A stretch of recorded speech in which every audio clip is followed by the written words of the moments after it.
বাংলাদেশকে মাথা উঠিয়ে দাঁড় করাতে পারি তার একটি ক্ষুদ্র চেষ্টা আবারও হতে পারে, কিন্তু না, সামান্য ক্রস করে মাঠের বাইরে দেয় গোলকিক লালমনিরহাট ফুটবল একাদশের অনুকূলে। আমাদের প্রথমার্ধের খেলা প্রায় শেষের দিকে। এই মুহূর্তে এখন যে অবস্থা 4-0 গোলে উঠে 4-1 গোলে উঠে সোনারগাঁও ফুটবল একাদশ। আমি প্রথমার্ধের প্রায় শেষের দিকে খেলা যেটা বলছে ওটা মনে করা লাগবে, মানে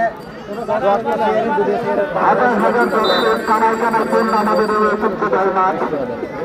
কাজের উপরে কাজ আমাদের মহিলা দর্শকের উপস্থিত কম নয়। আমাদের স্কুলের ছাদ, একতলা, দোতলা এবং গ্যালারিতে